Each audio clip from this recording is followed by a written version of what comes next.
vaincrai en Jésus. Ésaïe 35, verset 4. Dites à ceux qui ont le cœur troublé, prenez courage, ne craignez point. Voici votre Dieu. La vengeance viendra, la rétribution de Dieu. Il viendra lui-même et vous sauvera. Alléluia. Que le Seigneur ajoute sa bénédiction à sa parole. Pour vous asseoir, s'il vous plaît. Notre sujet ce matin est intitulé « Les trois venues de Christ pour l'Église ». Les trois venues de Christ pour l'Église. Là, vraiment, prenez soin des enfants parce que je sais que Satan va beaucoup vous déranger aujourd'hui. Là, nous sommes en train déjà de monter un peu plus haut dans les enseignements. Alors, la Bible dit ici, Ésaïe 35, le verset 4. Dites à ceux qui ont le cœur troublé, prenez courage, ne craignez point. Voici votre Dieu. La vengeance viendra, la rétribution de Dieu. Il viendra lui-même et vous sauvera. Dieu avait décidé de venir lui-même. Ici, c'est une prophétie. Dans la parole de Dieu, la parole de Dieu comprend trois parties. La première partie, c'est la parole évangélique. Et c'est par la parole évangélique, par la partie évangélique, que nous sommes sauvés. Nous sommes sauvés par l'évangile. La Bible dit, l'évangile est la puissance de Dieu pour le salut de quiconque croit. Et quand vous commencez une œuvre, commencez par l'évangile. Les hommes doivent expérimenter le salut. Les hommes doivent expérimenter la guérison. Les hommes doivent expérimenter la délivrance. Tout ça, c'est dans l'évangile. Donc, la première partie de la parole, c'est l'évangile. Donc, la partie évangélique. Maintenant, pour ceux qui ont reçu l'évangile, qui ont cru à l'évangile, et qui sont sauvés, c'est aux sauvés qu'on enseigne. On n'enseigne pas les païens. Le païen ne comprend rien du tout. Il faut d'abord être sauvé. Ensuite, on peut enseigner. D'où intervient la deuxième partie de la parole. La deuxième partie de la parole, c'est la partie d'enseignement ou la partie doctrinale. C'est dans l'enseignement qu'on positionne la doctrine de Christ. Nous n'avons pas notre propre doctrine. Notre doctrine, c'est la doctrine de Christ. C'est la doctrine des Écritures. C'est cela. Et notre enseignement, c'est selon les Écritures. Nous ne sortons pas les Écritures. C'est selon les Écritures. Dans la deuxième partie de la parole, c'est la partie doctrinale. Ou la partie d'enseignement. Et ensuite intervient la troisième partie. La troisième partie, c'est la partie prophétique. C'est ça que nous allons commencer maintenant à voir. C'est la partie prophétique. Donc la parole prophétique. Et la parole prophétique, il ne s'agit pas de venir ici prophétiser. Il s'agit d'enseigner les prophéties qui ont déjà été données depuis l'Ancien Testament jusque dans le Nouveau Testament. Nous enseignons les prophéties bibliques, les prophéties que Dieu lui-même a déjà données au travers de ses prophètes. C'est ça là que nous enseignons. Nous enseignons les prophéties apportées par les serviteurs de Dieu, par les prophètes. Et là, il y a deux volets. Il y a le volet enseignement sur les prophéties. Mais aussi, il y a le volet observation de l'accomplissement des prophéties. Aujourd'hui, nous devons être capables de savoir quelles sont les prophéties qui sont en train de s'accomplir pendant que nous sommes en train de prêcher ici. Et là, je peux vous assurer, c'est là le problème des églises que vous voyez là. Reconnaître l'accomplissement des prophéties bibliques dans notre temps. L'homme même parlait de ce que Dieu a déjà fait. Dieu même parlait des prophéties qui sont déjà accomplies. Mais l'homme a du mal à observer dans son temps l'accomplissement des prophéties bibliques. Là, ce n'est pas donné à tout le monde. Et ça, je peux vous assurer. Ce que nous allons enseigner ici là, vous allez marcher partout, vous n'allez pas trouver cela. Vous devez trouver cela, ceux qui croient comme nous. Parce qu'il y en a aussi qui sont à Libreville qui croient, qui prêchent comme nous ici en tout. Mais on n'est pas nombreux. Hein? Et on se connaît. Et toutes les églises aussi nous connaissent. Alors aujourd'hui nous parlons de la parole prophétique. La parole prophétique est basée sur les prophéties. Les prophéties déjà données depuis l'Ancien Testament jusqu'à dans le Nouveau Testament. De l'Ancien Testament jusqu'à dans le Nouveau Testament, vous allez trouver des prophéties bibliques. Alors, je vais lire rapidement d'abord une écriture avant de poursuivre. Nous allons lire dans 2 Pierre. 2 Pierre. 2 Pierre chapitre 1.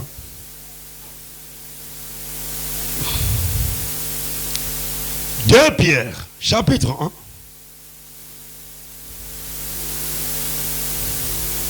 1. Et nous prenons le verset 19.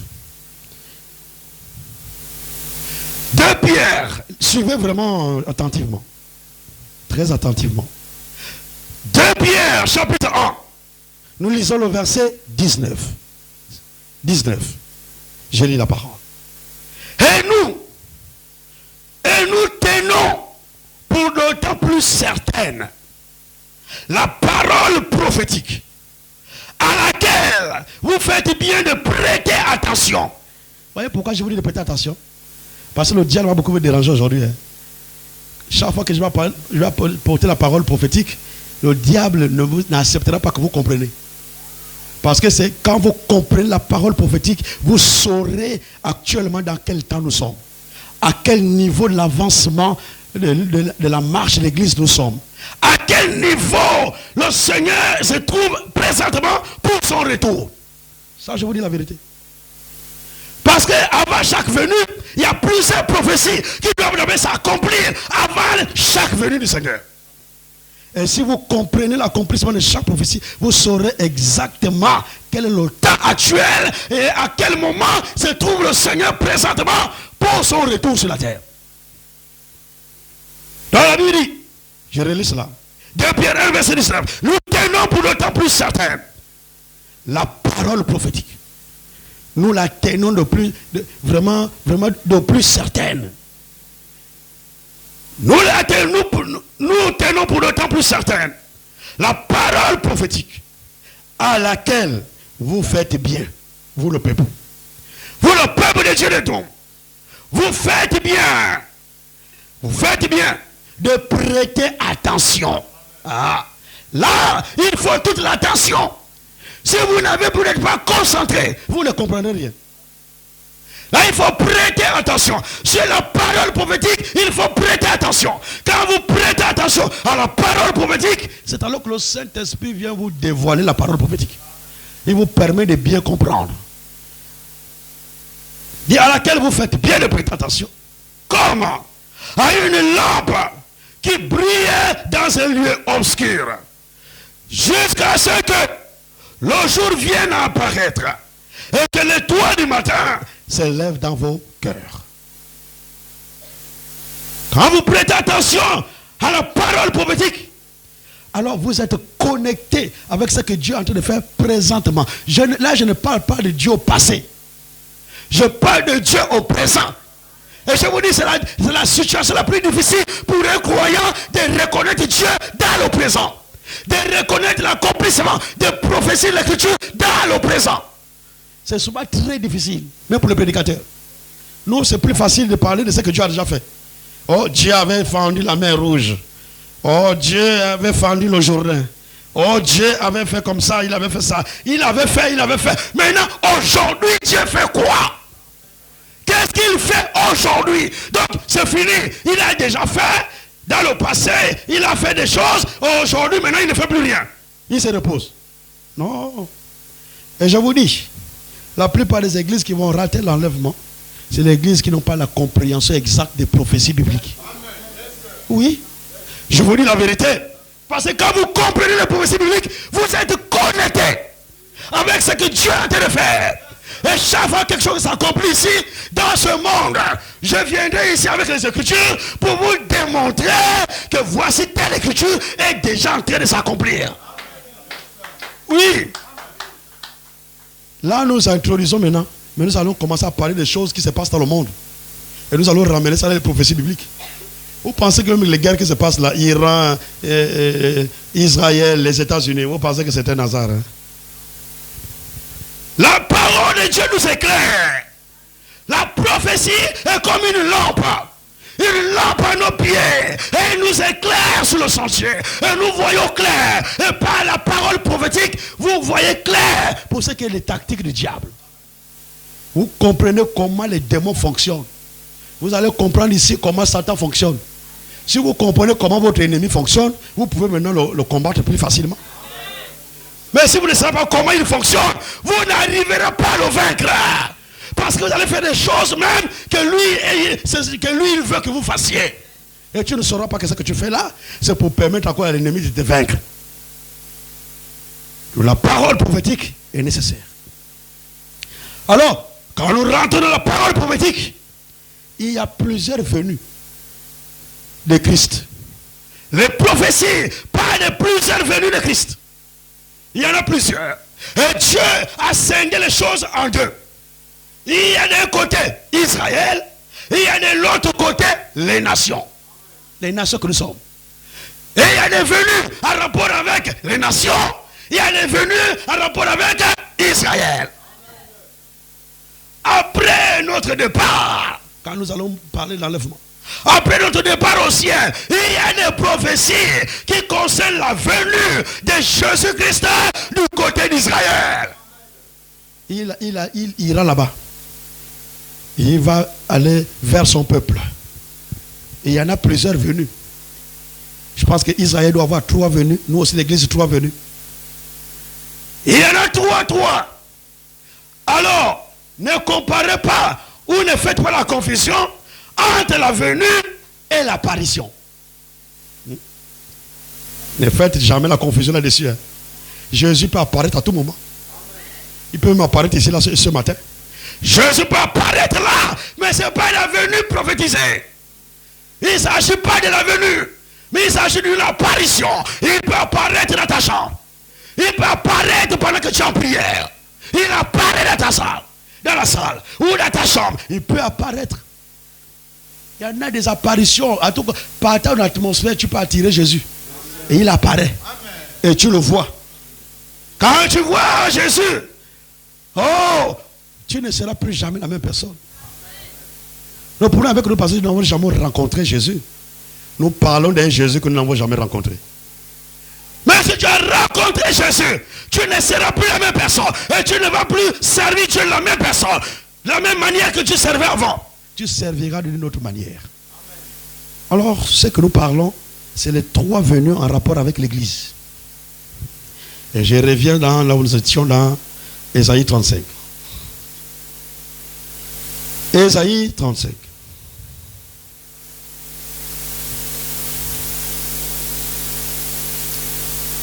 Ésaïe 35. Là où nous avons lu tout à l'heure.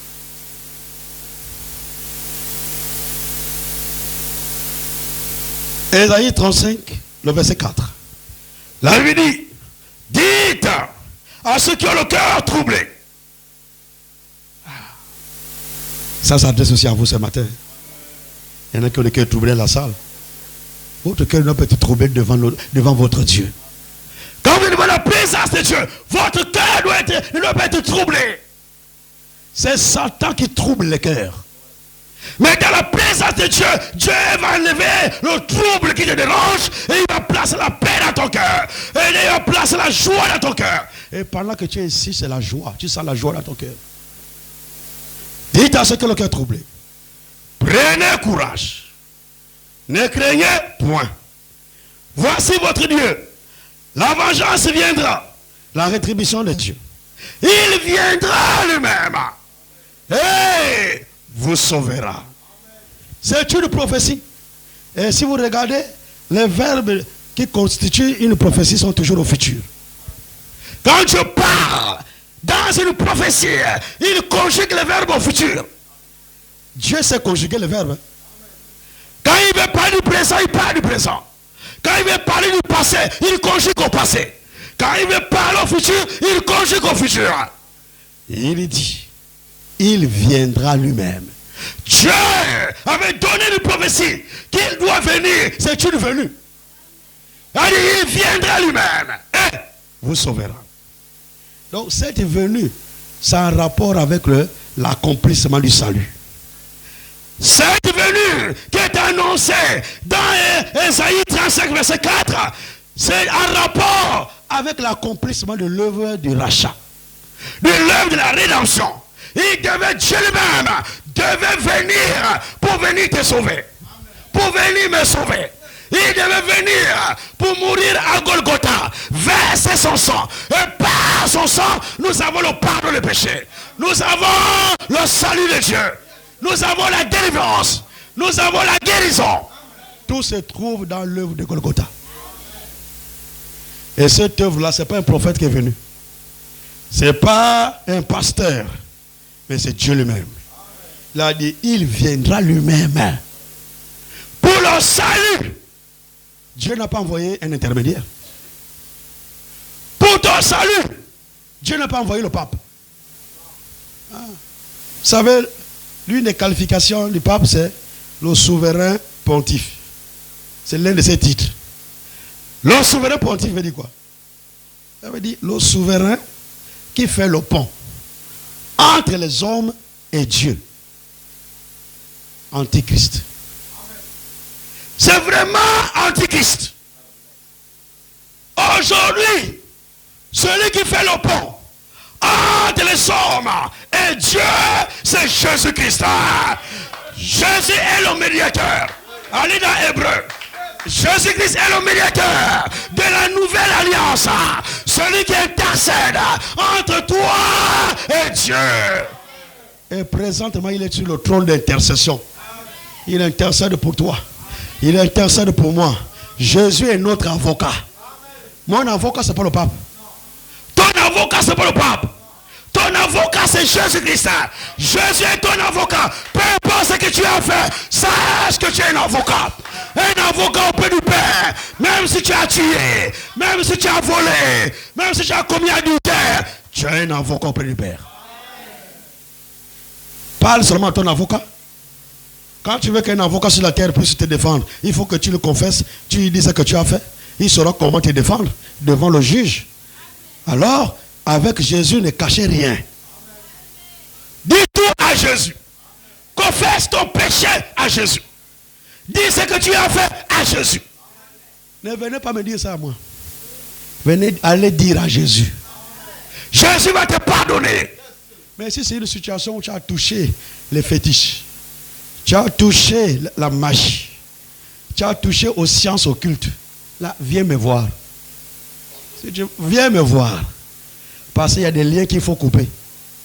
Il faut brûler certaines fétiches. Il faut brûler les livres de magie que tu as dans ta maison. Il faut brûler les cordes que tu as attachées à la tête de ton lit là. Il faut brûler les parfums dans lesquels tu attires les hommes à toi. Les parfums d'attirance. Ça là, ne jette pas à la mer. Hein. Tu vas devenir folle. Non, je vous dis la vérité. Viens me voir. On va régler ça. Personne ne sera dans l'église. Tout ce qui est confession reste entre la personne qui confesse et la personne qui écoute la confession. Et un serviteur de Dieu qui va dévoiler le secret de la confusion, de la confession, ce n'est pas un vrai serviteur de Dieu. Un serviteur de Dieu garde tout dans son cœur. Les secrets de confession des âmes, il garde ça. Il mourra même avec ça.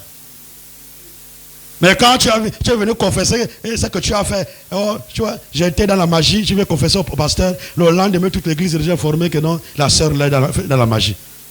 C'est diabolique. Et sortez de telles églises. Ce n'est pas l'église de Dieu vivant. C'est l'église de Satan.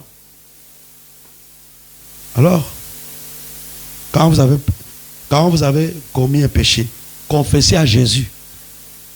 Ne faites pas comme chez les prêtres là-bas. Tu vas venir là, tu viens, il est là, il ne sait pas si c'est une petite case ou quoi, il est là, il pèse un petit trou, puis il t'écoute. Oui, ma fille, dis-moi ce que tu as fait. Ah non, j'ai volé la banane du voisin. La banane du voisin, là, j'ai volé ça. Ah oui, mon fils, ma fille, tu es pardonné. Hein? Tu es pardonné. Va voir le voisin. Le voisin que tu as volé la banane là, va voir le voisin. Va dire au voisin, voisin, pardonne-moi. J'ai volé ton régime de banane. Le régime que tu cherchais à la plantation là, c'est moi qui ai volé ça. Et quand tu viens de déclarer ça là, viens avec le régime là, la main. Viens avec ça. Ah, tu as dit, le régime que tu as volé là, c'est moi qui ai pris ça. Voici ton régime. Restitue ce que tu as pris par ton vol. Ne va pas demander pardon et puis tu gardes encore la chose avec toi. Non. Restitue le régime de banane. Et maintenant le voisin va te pardonner. Et Dieu aussi au ciel te pardonne. On met les intermédiaires entre les hommes et Dieu.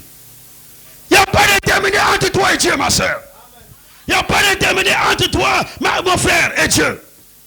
Il n'y a pas d'intermédiaire. Aujourd'hui, il n'y a pas d'intermédiaire. Tu peux aller directement dans le lieu très saint. Parler directement à Dieu.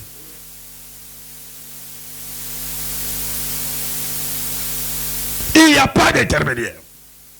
Alors, la première venue.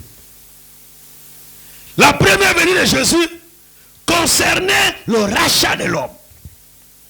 C'était pour racheter l'homme. Il est venu premièrement pour te racheter. Pour me racheter. C'est la première venue. Qui concerne l'église, bien sûr. Il est venu racheter son église. Il est venu premièrement pour racheter son église. Pour racheter son peuple. Pour te racheter, pour me racheter. Afin que nous puissions expérimenter le pardon des péchés. Nous puissions expérimenter la nouvelle naissance. Et nous puissions expérimenter le baptême du Saint-Esprit. C'est la première venue. Et rapidement, nous allons lire des Écritures rapidement. En rapport avec la première venue de Christ. Acte 20.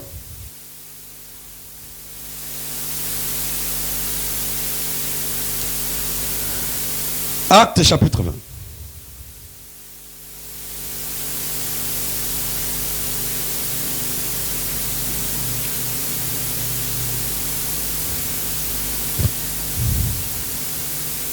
Acte chapitre 20. Nous prenons le verset 28 de Acte 20. Prenez donc garde à vous-même et à tout le troupeau sur lequel le Saint-Esprit vous a établi évêque. Évêque ici veut dire ancien. Évêque ici veut dire pasteur. Vous allez étudier tout cela. Parce qu'il y en a qui ont donné une autre définition d'évêque. Évêque là, c'est pas différent de pasteur. C'est pas différent d'ancien dans l'église locale. Alors, la Bible dit, sur lequel le Saint-Esprit vous a établi évêque. Pour paître, vous voyez, pour paître, quand on dit paître là, ici il s'agit d'un berger. Et donc il s'agit du pasteur. Le pasteur c'est le berger. Celui qui paie le troupeau c'est le pasteur, c'est le berger. Et alors on parle d'évêque ici, il s'agit du pasteur, du berger. Pour paître l'église du Seigneur, qu'il s'est acquise par son propre sang. Jésus s'est acquis son église, par son propre sang. Donc c'est lors de sa propre venue qu'il a racheté son église. Qu'il s'est acquis une église par sa première venue. Rapidement aussi, acte 5.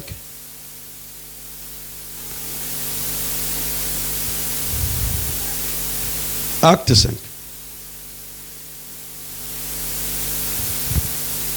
Le verset 9.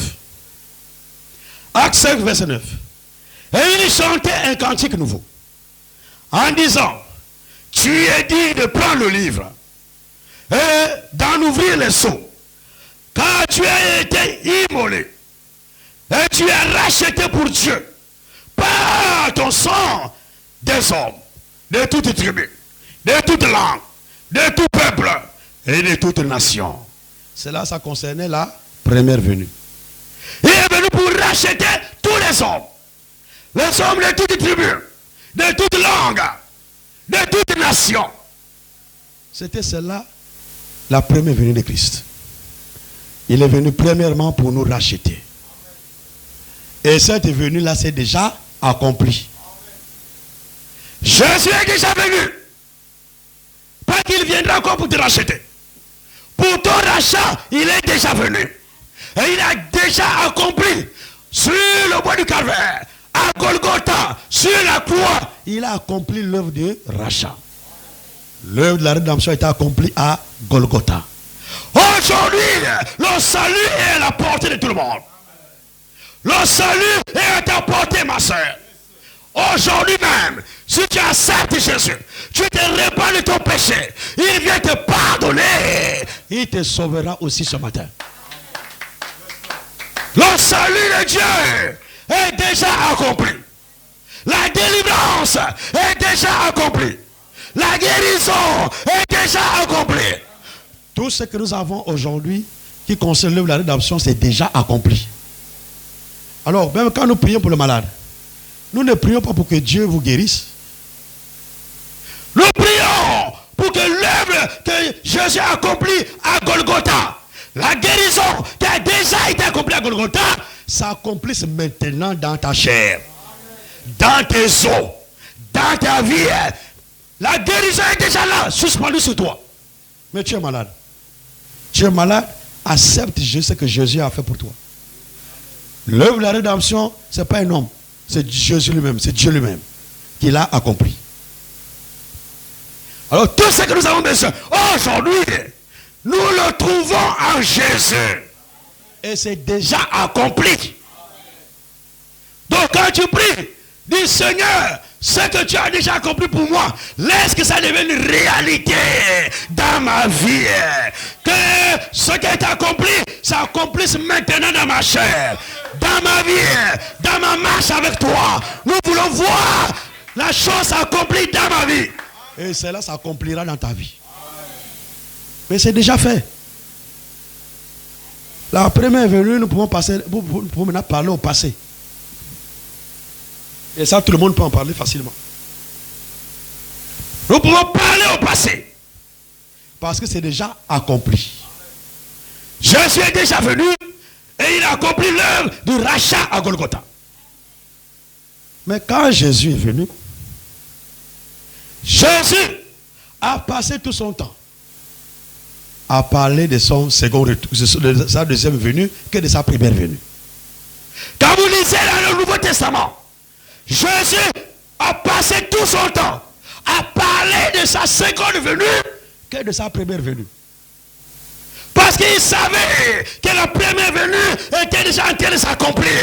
Il fallait qu'il annonce sa seconde venue, qu'il va revenir.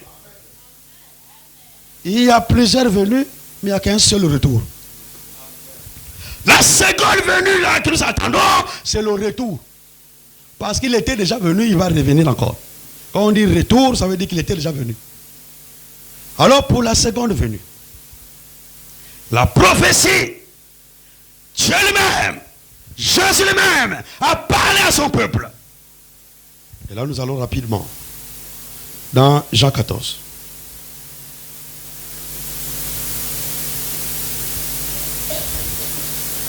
Et c'est la seconde venue là que nous attendons aujourd'hui. Pas la première venue, mais la seconde. Jean 14.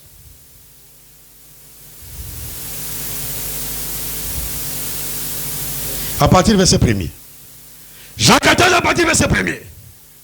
Vous voyez qu'il reprend même encore ce qu'il a déjà dit dans Isaïe 35 là-bas. Hein? Parce que le cœur continue toujours à se troubler malgré ce que Dieu fait. Dieu te bénit, le cœur continue à se troubler. Dieu te délivre, le cœur continue à se troubler. Dieu te délivre, le cœur continue à se troubler. Ton cœur qui se trouble là va s'arrêter quand il se troubler. Ça montre qu'il n'y a pas la foi dans le cœur. Quand vous avez la foi, votre cœur ne va pas se troubler. Vous savez, la foi bannit la lamentation. Quand vous lamentez tout le jour, ma vie là, je ne comprends pas. Il n'y a pas la foi. Tout le jour, tu te lamentes. Oh, je ne sais pas. Nous autres là, il n'y a pas le travail, il n'y a pas ceci. Tu n'as pas la foi. Les lamentations empêchent Dieu d'agir, empêchent Dieu de travailler. Aujourd'hui, arrête de te lamenter. Si tu continues à te lamenter, le pire va t'arriver. C'est Satan qui agit dans les lamentations. Quand tu te lamentes, Satan va venir agir. Ce que tu parles là, comme la Bible dit, c'est que l'homme craint, c'est ce qu'il arrive. Ce que tu crains là, c'est ce qui t'arrivera. Ah, oh non, je ne comprends pas les enfants là. On dirait qu'ils sont devenus quoi. Ils vont devenir des bangandos. Ils vont devenir ceci, cela. Ça va arriver. Ça va arriver, tu crains ça, ça va arriver. Ce que l'homme craint, c'est ce qui arrive. Donc, il ne faut pas craindre. Voici pourquoi Dieu nous a dit, ne craignez point. Si vous craignez, la chose arrivera. Oh, mon travail là, je crains qu'on va m'enlever le travail. Hein? On va t'enlever du travail. Hein? Tu vas perdre le travail là. Parle avec foi. Même quand il y a licenciement technique, on est en train d'enlever les gens. Tu dis, moi, c'est Dieu qui m'a amené ici. C'est Dieu qui m'a amené dans cette entreprise. C'est Dieu qui m'a amené dans cette société. Alors, moi, on ne m'enlèvera pas. On peut enlever tout le monde, mais sauf moi. Ça, c'est la foi. Et tu vas voir aussi, ça va s'accomplir. Oui, on ne t'enlèvera pas. On va enlever tout le monde. Tout le monde. Comme l'une de nos sœurs là, Port-Gentil là-bas. Quand on a été tenté de licencier, c'est dans la foi. On licencie même ses chefs, on licencie beaucoup de gens. Quand il y avait licenciement économique là à Port-Gentil, dans les sites pétroliers, on enlevait beaucoup. On enlève la sœur, elle est là, tranquille, elle vient seulement servir. Et tous les jours maintenant, elle redouble l'effort, elle vient au culte, tous les jours. Chaque fois, elle vient même prier. Elle est là, dans la prière, On a enlevé tout le monde, sauf elle. Ah. Elle a même grandi, elle a même monté encore en promotion. On a donné encore plus de responsabilités. Alors, avec ces responsabilités-là, la sœur s'occupe de l'œuvre de Dieu. Si vous allez à Port-Gentil, c'est l'une des sœurs qui soutient l'œuvre de Port-Gentil à 100%. Son salaire, c'est pour l'œuvre de Dieu. Hein? Mais comment Dieu ne va pas élever une telle personne? S'il y a un licenciement économique, là, on ne va pas l'enlever. On ne l'enlèvera pas. Elle va rester là. Mais toi qui crains là tous les jours, tu ne viens même plus à l'église. Ah, frère, je vais aller chercher la face de Dieu. On est en train d'enlever les gens au travail. Je dois d'abord m'isoler là. Je dois aller dans la forêt. Je vais rester là-bas à chercher du cabane. Je vais d'abord aller prier. Il ne faut pas qu'on m'enlève. On va t'enlever. On t'enlèvera. Il n'y a pas la foi. Alors, la première venue, c'est déjà compris. Dans la seconde venue. Jean 14, à partir du verset 1er. Que votre cœur ne se trouble point. Esaïe a parlé dans Esaïe 35 de la même chose. Jésus vient, il reprend cela. Parce que Jésus s'apprêtait déjà à quitter la terre pour retourner au ciel. Et il dit, pendant ce temps-là, que votre cœur ne se trouble pas. Que votre cœur ne se trouble point. Vous allez passer par beaucoup de difficultés sur la terre avant que je ne revienne. Mais que votre cœur ne se trouble point. Que votre cœur ne se trouble point. Croyez en Dieu et croyez en moi. Il y a plusieurs demeures dans la maison de mon Père. Si cela n'était pas, je vous l'aurais dit. Je vais vous préparer un futur. On appelle ça un futur, on nous appelle ça à l'école un futur progressif. Un futur progressif. Et lorsque je m'en serai allé, et que je vous aurai préparé une place, je reviendrai. Le futur. Prophétie. Au futur. C'est Jésus lui-même qui donne la prophétie. Je reviendrai. Après de vous avoir préparé la place à mon ciel, je reviendrai. C'est cela le retour du Seigneur. C'est la seconde venue que nous attendons aujourd'hui. Je reviendrai et je vous prendrai avec moi. Il reviendra et il vous prendra avec lui. Prendre là, c'est ça l'enlèvement. Il va vous prendre. Donc vous serez enlevés. Vous allez quitter la terre pour aller dans les airs. Il dit, je reviendrai et je vous prendrai avec moi. Afin que là où je suis, vous y soyez au ciel. Il est où c'est? Il est au ciel. Il allait te préparer une place. Il y a plusieurs demeures dans la maison de mon Père. Vous savez, nous, comme je vous dis toujours ici, moi je suis dans la perfection. Savez, lui, second ici, il ne traduit pas bien. Allez dans l'autre version comme Darby, vous allez bien comprendre. Lui, second dit, il y a plusieurs demeures dans la maison de mon père. Non. Ce n'est pas une maison comme ça là. Et puis il y a plusieurs demeures que vous allez venir habiter dedans. Non. Dans l'ancien temps, le domaine du roi, le territoire du roi, le royaume était appelé la maison du roi. Le territoire, le royaume était appelé la maison du roi. Et les habitants de ce royaume étaient appelés les sujets du roi. Ce sont les sujets du roi. Alors, quand Louis II traduit ici, Louis II a la vision de la royauté, comme ça se faisait dans l'ancien temps. Donc, il dit, il y a plusieurs demeures dans la maison de mon père. Il s'agit de plusieurs demeures dans le royaume de mon père. Et si vous allez dans Darby ne traduit pas demeure. Il dit, et j'aime bien la tradition là. Il dit, il y a plusieurs palais dans le domaine de mon père. Vous savez, là où tu allais nous préparer une place, il allait te préparer un palais. Il allait te préparer un palais. Parce que quand nous allons quitter la terre, nous allons monter au ciel. Là-bas, nous serons maintenant la reine. Ici, sur la terre, nous sommes fiancés à Christ. La Bible dit, par l'apôtre Paul dans les Corinthiens, il dit, je suis jaloux de vous. Il a de la jalousie de Dieu. Parce que je vous ai fiancés à Christ. Comme une vierge pure. Nous sommes fiancés. Mais ils ne sont pas encore mariés. Mais à l'enlèvement, quand nous irons au ciel, c'est alors que le mariage sera célébré. Ce que la Bible appelle, Apocalypse appelle, après 19, on appelle cela les noces de l'agneau. Vous savez, il y en a qui célèbrent leurs noces, non? Les noces, le mariage.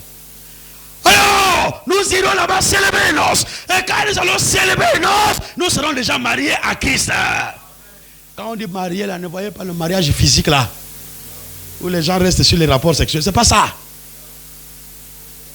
Il s'agit de ce que tu es la propriété de Dieu, de Christ. Alors tu seras marié. Et quand tu es marié, tu deviens la reine. Et si tu es la reine, tu n'habites pas dans les demeures. Si tu es la reine, tu n'habites pas dans les maisons comme ça. Les maisons en planches pourries comme ça. Non?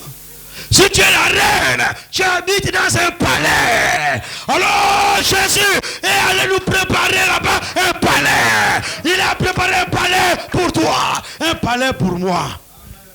Nous aurons les palais, pas des maisons, des palais. Et ça se fera où? Ça se fait maintenant présentement. Pendant que nous sommes sur la terre, nous nous préparons sur la terre à aller au ciel.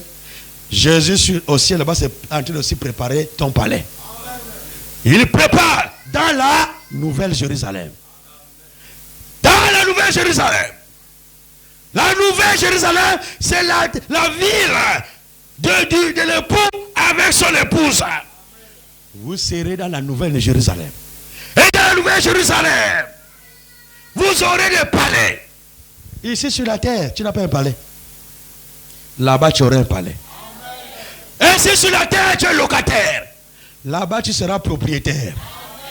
Là-bas, il n'y a pas de location-vente. Oh, maintenant, le palais, tu vas payer chaque mois, jusqu'à ce que la maison te revienne. Il n'y a pas de location-vente.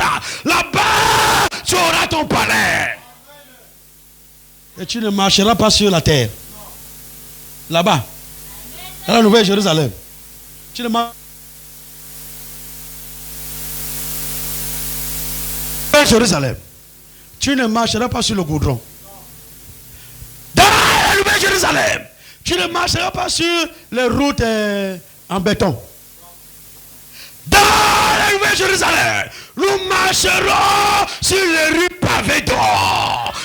L'or que vous cherchez ici, là-bas je vais piétiner l'or. Je vais marcher sur l'or. Je marcherai sur l'or. L'or sera sous mes pieds. Ne mourrez pas pour l'or ici. Oh non, il me faut l'or. Si je n'ai pas l'or, je vais mourir. Oh, si je n'ai pas la bague en or là, je ne me marie pas. Satan va t'avoir. Va te marier. Même si tu ne bordes une bague en argent. Le plus important, c'est le mariage. Il faut l'or. Quand on serre la main là, c'est l'or. Hein? C'est aussi bien. Si vous avez les moyens, faites à l'or. Même en diamant, pourquoi pas? Faites selon vos moyens. Même si c'est saphir. Allez, faites. Le plus important, c'est que tu as tes moyens. Dans la Nouvelle Jérusalem, nous marcherons sur les rues pavées d'or. L'or partout. Tu marches. Si déjà, dans les rues, tu marches sur les rues pavées d'or. Maintenant, chez toi à la maison. Hey! C'est que je vois les gens là. Oh! Les biens mal acquis. Quand on va en France là, quand on filme ça, vous voyez l'or partout. Hein. Les présidents là qui ont allé investir, les présidents africains qui sont allés investir en France là. Vous allez voir même le robinet de l'eau là, c'est en or.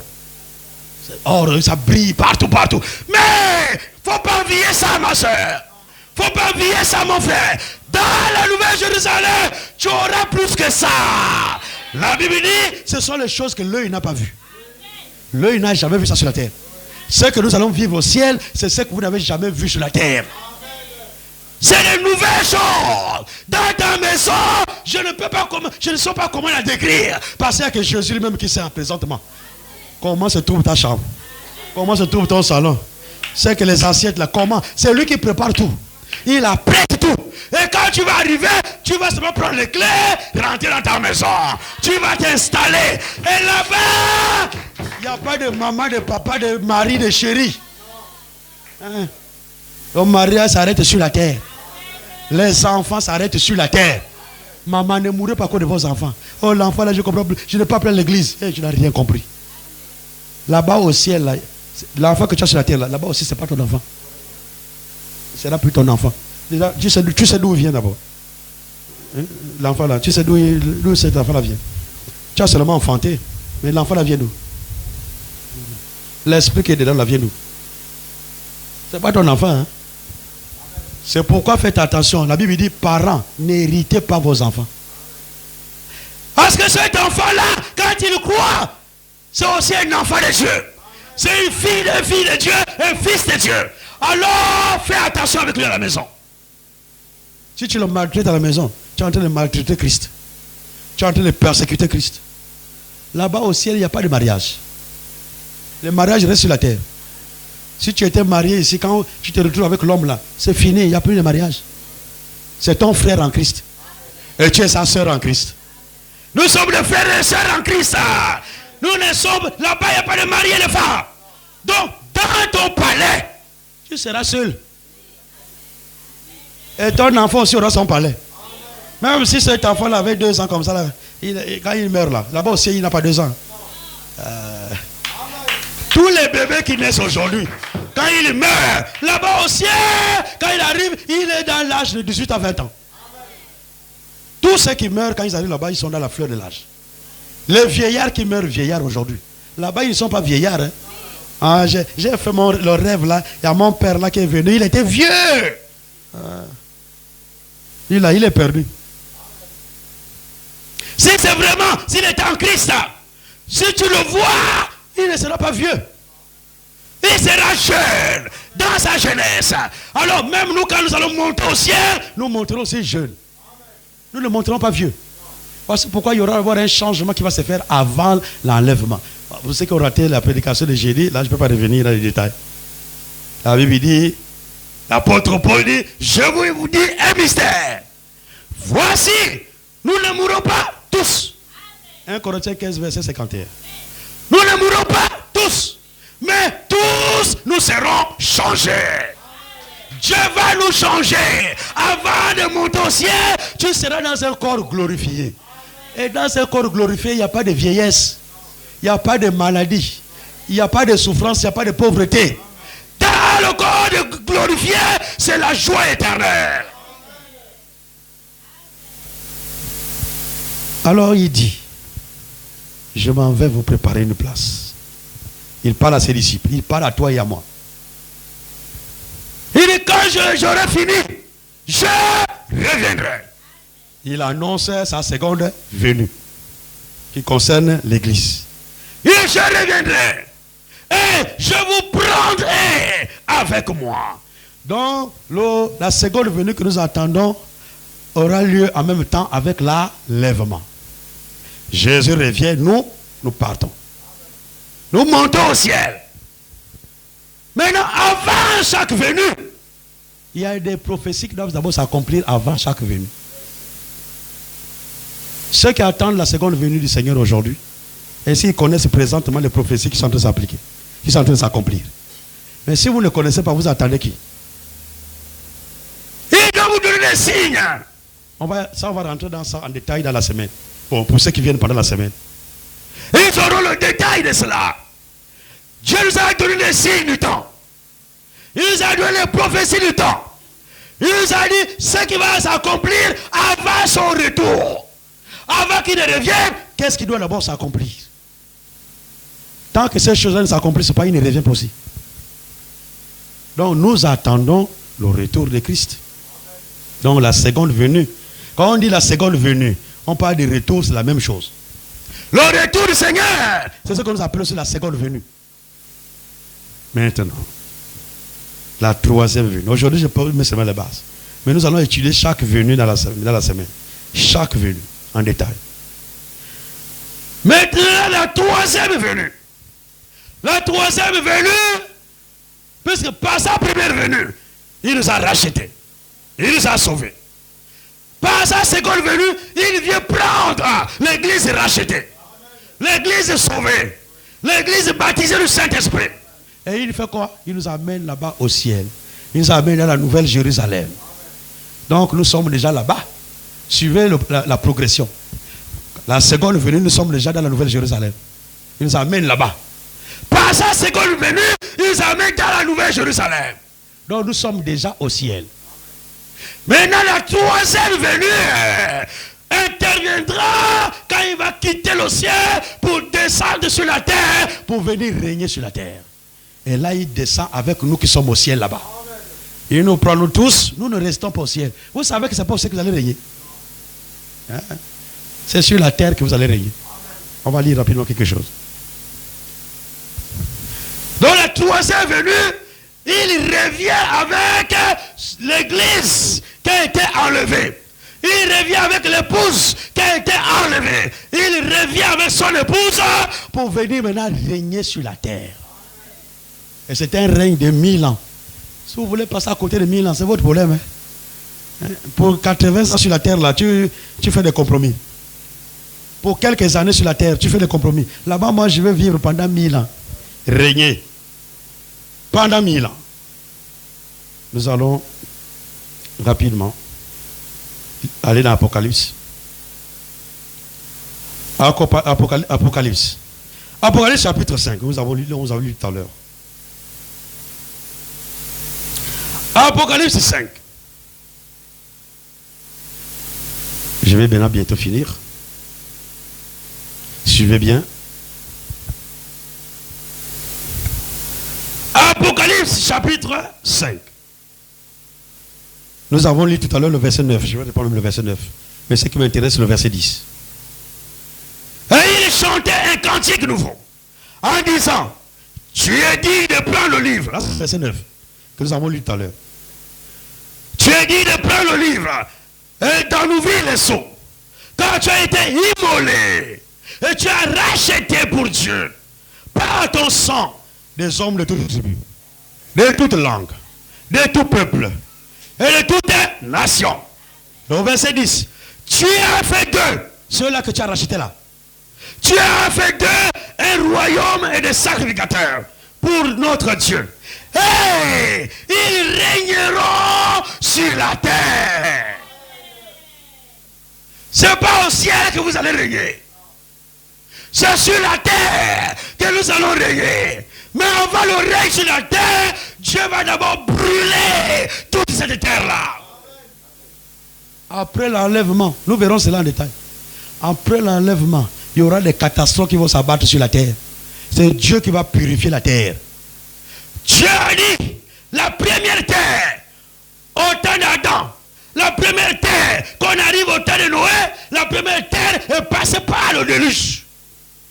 Dieu a envoyé le déluge pour détruire tous les hommes qui étaient sur la terre. Le déluge, là, c'était jusqu'au Gabon. Parce que vous, quand on parle de déluge, vous pensez que c'était seulement là-bas. Non, au Moyen-Orient.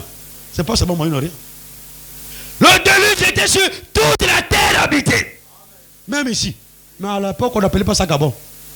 C'est aujourd'hui que vous avez commencé à appeler ça Gabon à partir de quelle année même? C'est 60 ou combien, je ne sais pas. Les années antérieures, il n'y avait pas de nom ici là. Pas de au Congo Kinshasa, au Congo Cécile, il n'y avait pas de nom. Le déluge a détruit tous les hommes sur la terre. Et par le déluge, Dieu a anéanti tous ceux qui avaient l'incrédulité.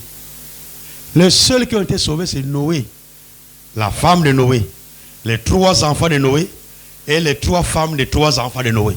Donc, au total, 8 personnes seulement sur la terre ont été sauvées. 8 personnes sont rentrées dans l'arche. Le reste a été tué. C'est pourquoi la Bible dit, l'humanité actuelle est peuplée à partir de 3 fils de Noé.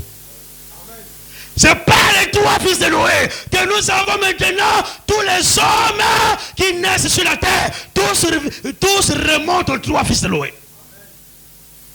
Et par les différentes races, on peut même retrouver la race au niveau de chaque fils de Noé, quelle est la race qui a été peuplée. Ce n'est pas notre sujet aujourd'hui. Mais tous, quand tu remontes ton arbre généalogique, tu vas retrouver aux 3 fils de Noé. Maintenant, Dieu dit, dans Pierre, il dit maintenant, la terre présente, la terre d'aujourd'hui là, est réservée pour le feu. Dieu a décidé de brûler tout cela avant que nous ne revenions sur la terre pour régner. Et je vais encore vous dire quelque chose. Notre règne là, ce ne sera pas sur la terre ferme. Ah là, c'est maintenant les choses, les prophéties qu'on va voir dans les détails. La nouvelle Jérusalem va descendre du ciel.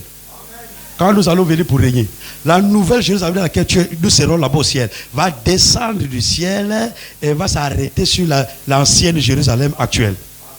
Donc, nous serons dans une ville suspendue. Aïe, aïe. Alléluia! Alléluia! Nous serons dans une ville qui ne touche pas la terre. Une ville suspendue. Nous serons suspendus là-bas, en haut. Nous regardons la terre comme ça en bas. Nous régnerons dans la nouvelle Jérusalem. Ça, c'est le privilège de l'église qui a cru véritablement aux promesses de Dieu. Aux prophéties de Dieu. Nous allons lire cela. Si je commence à lire là, on ne va pas finir aujourd'hui. Parce que tout ça, c'est écrit. Alors, pour sa 3e venue, nous allons encore lire notre écriture. Pour boucler avec la prédication d'aujourd'hui, nous allons prendre Apocalypse 20.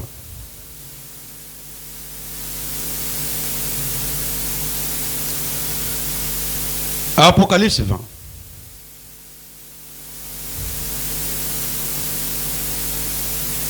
Le verset 6. Apocalypse 20, verset 6. Heureux et saints ceux qui ont part à la première résurrection. La seconde mort n'a pas de pouvoir sur eux. Mais ils seront sacrificateurs de Dieu et de Christ. Et ils régneront avec lui pendant 1000 ans. Ah. Nous régnerons pendant 1000 ans. Pas pendant 10 ans. Pas pendant 20 ans. Pas pendant 100 ans. Pendant 1000 ans. Nous régnerons avec Jésus sur la terre. Mais comme on a dit, avant le règne, il va d'abord brûler toute la terre. Et quand on brûle la terre, nous sommes là-bas au ciel. Nous sommes déjà montés. Là-bas, nous sommes au ciel. Quand les fléaux qui sont décrits dans l'Apocalypse vont s'abattre sur la terre, nous ne sommes pas sur la terre. C'est ceux qui ont rejeté Dieu qui vont rester à subir ça. Nous ne serons là-bas au ciel en train même de jubiler, en train de manger. Nous serons en train de fêter. Nous serons là-bas pendant que la terre va connaître les catastrophes. Et quand nous allons enseigner sur les prophéties, en rapport avec les événements qui viendront après l'enlèvement, vous allez voir que le feu que Dieu parle là, il ne s'agit pas d'un feu qui quitte le ciel, qui vient maintenant, qui vient brûler toute la terre. Mais il s'agit du feu qui quitte la terre pour brûler la terre. Le feu qui quitte la terre pour brûler la terre, il s'agit de l'arme atomique. Et on y aura une guerre. On appelle la guerre d'Armageddon. Dans Apocalypse 19. Alors cette guerre-là, tous les pays vont utiliser l'arme atomique. C'est pourquoi aujourd'hui, tous les pays veulent l'arme atomique. L'Iran dit, moi je veux l'arme atomique. Les États-Unis disent, non, jamais, tu ne peux pas avoir ça. L'Israël dit, vous ne pouvez pas avoir ça. Mais pour vous dire, officiellement, il y a 5 pays qui ont l'arme nucléaire. Et qui ont le droit de veto au niveau de l'ONU. Tous les pays qui ont le droit de veto à l'ONU ont l'arme nucléaire. Ah ouais? Si tu vas avoir le droit de veto, il faut avoir l'arme nucléaire. C'est que si vous ne respectez pas mon blocus, j'ai même mon droit de veto. Ça là, ça ne doit pas avoir lieu. Vous ne devez pas faire ceci. Je bloque cela, mon droit de veto. Et si vous blaguez, j'appuie sur le bouton. Le bouton rouge. Quand j'appuie sur le bouton rouge, je vais embraser tout ce pays. L'arme atomique, quand on lance ça, ça prend et le Gabon, et le Congo, même toute l'Afrique. Parce que c'est une petite arme. C'est une arme qui va embraser tout le continent africain. Dès qu'on lance sur le pays, ça ne peut pas se mettre sur un seul pays. Ça prend tous les autres pays. L'arme atomique, il ne faut pas jouer avec cela. C'est pourquoi même le code de ça, ce n'est pas seulement le président. Peut-être la plupart des pays, ce n'est pas seulement le président qui a le code. Lui, il a une partie du code. Celui qui est le responsable, le chef des armées. Le chef des armées aussi a une partie du code. Donc s'il faut lancer là, lui il met sa partie, l'autre aussi met sa partie, et après maintenant ça peut partir. Sinon, si vous avez un président comme Trump, il se lève le matin, il dit, bon, le Gabonais me fatigue un peu, il appuie sur le bouton. Il appuie là, l'arme va tomber au Gabon. Il n'y aura aucun survivant au Gabon. Même pas un seul. Alors ce sera une guerre nucléaire. La guerre d'Armageddon sera une guerre nucléaire. Où tous les pays qui possèdent l'arme nucléaire vont utiliser l'arme nucléaire. C'est ça le feu. Et ce feu-là va embraser tout le monde. Tout le monde. La Bible parle même que les gens auront la peau qui va quitter seul. Donc là, dans l'arme nucléaire, il y a aussi ce qu'on appelle l'arme chimique. Dans ces armes-là, toutes les armes qui sont en train d'emmagasiner présentement, c'est pour la grande guerre qui arrive. C'est que la Bible s'appelle, c'est que nous appelons aussi la 3e guerre mondiale. Le monde a déjà eu 2 guerres mondiales. Il y a une 3e qui arrive. La 3e guerre mondiale, c'est ce qui va embraser tout le pays, tout le Gabon, toutes les populations, tout le monde entier, tous les pays du monde entier. Dieu va permettre que tout soit brûlé. Après, Dieu envoie d'autres fléaux. Les braises ardentes, ces animaux-là qui ont les têtes, les queues de scorpions, tout ça.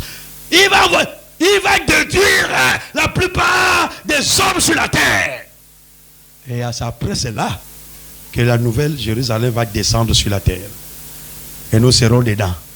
Cela descend et nous allons régner dans la nouvelle Jérusalem. La nouvelle Jérusalem sera suspendue sur l'ancienne Jérusalem actuelle. Nous serons au-dessus. Nous serons comme le plafond là. Et en bas, il y a l'ancienne Jérusalem.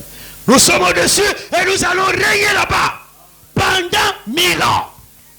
Parce qu'à la fin de la guerre d'Armageddon, à la fin de la 3e guerre, Satan sera pris et jeté en prison.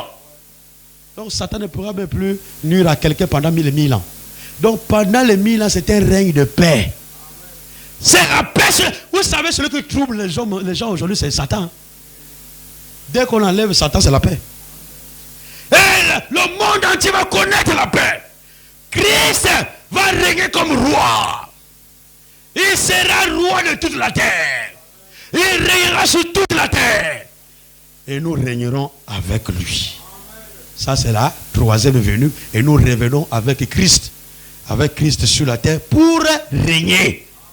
La première venue, c'est pour nous racheter.